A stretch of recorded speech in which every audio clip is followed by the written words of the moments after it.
Hey everybody, welcome back to Living in My Now. My name is Sandy, in case you didn't know. And if this is your first time, very much welcome. If you are returning, thank you so much for pressing play. Either way, please like, share, subscribe, and please don't forget to comment, because I like seeing you guys comment. And I want to be a blessing to you, but also to other people as well.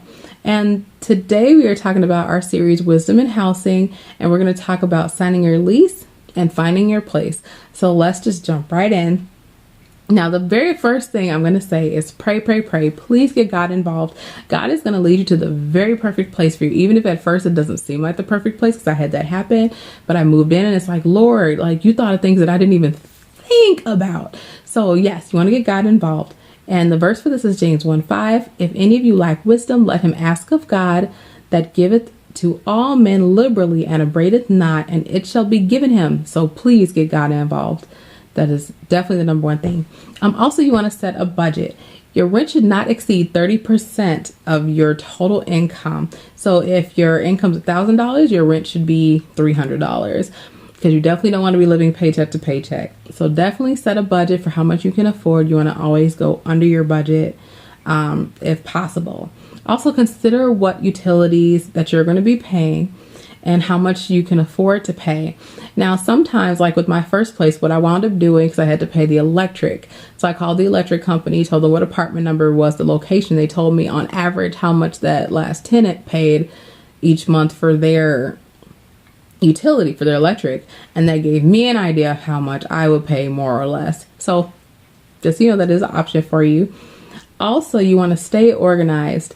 So if you're talking to 3 different apartments, you want to be sure to write different things down. Like apartment A, they said it was this much, this is the person I talked to, this is the amenities they have, this is what I have to pay. You want to keep all that stuff in order, because that's going to help. You don't want to get all those things mixed up.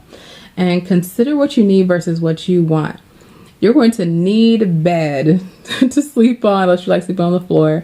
You're going to need dishes to eat out of. Now, you want a big screen TV, and you want a nice entertainment center, and you want like a super duper nice bedroom set and living room set. So, of course, you want to handle your needs first, and then you could tackle your wants at that point.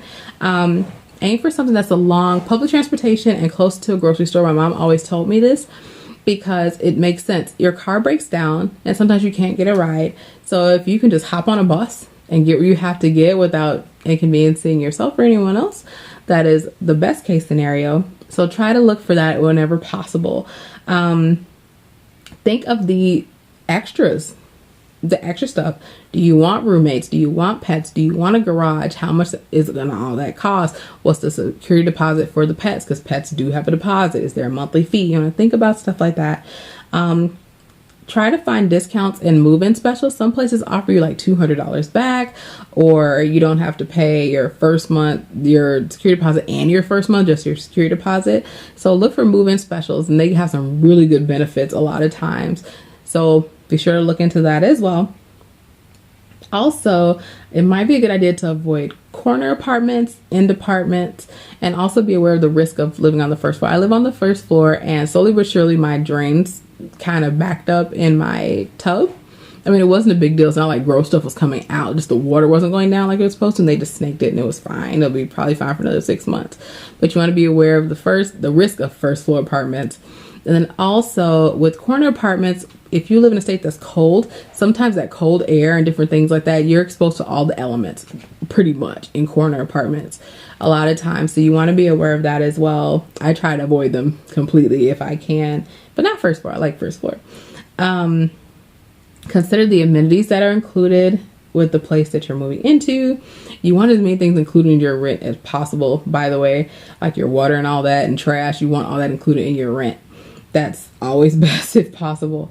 Drive by the place you're looking at in the summer, on a rainy day, at night, and on a nice day. So then you get a feel for the neighborhood that you're moving into, so you know what you're getting into as well. Bring someone with you and to help you look at the place, because they will think of things, I guarantee you, that you have not thought of, or ask questions that you did not think of. So yes, whenever possible, please bring a person with you. Look at reviews. You can go on Google, Yelp, look at reviews of the place. That definitely helped me when I chose my places as well. Ask people, someone may know someone that's renting a place for like dirt cheap, like $300-400. I've seen it happen. There was a person actually that rented a townhouse for $700. $700 for a townhouse, a nice big townhouse. So ask around. Somebody might know someone. Also research the owners, management company, and the area. Trula.com and Zillow.com, which I'll link below. They are really good sites for seeing about the property manager in the area and things like that. So that's always a good thing to do. Check your cell phone reception in every room, especially if that's going to be your only phone. You want to have access to a signal to get out.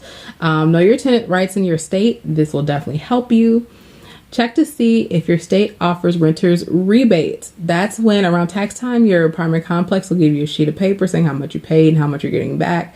And then typically during the summer, they reimburse you. You just get a check from the government. So check and see if your state has renters rebates, because that helps me when I get it. As far as signing your lease, please read your lease. This is an important document that's attached to your social security number. You definitely want to read it. If there's something you don't understand, ask questions, and do not feel pressured to sign that lease that day. If you are not comfortable, you want to understand everything that's in that lease before you sign it, because you're locked in for a year or two when you do that. So please be sure to read it. Be sure you have the documents that you need when you go sign your lease. Sometimes they need a check for your last month and that current month rent. Sometimes they need a security deposit. They are going to need your driver's license or state ID. So be sure to have everything when you go to sign your lease. Be sure to get a copy of your lease as well to have. It's a good thing to have and keep with you.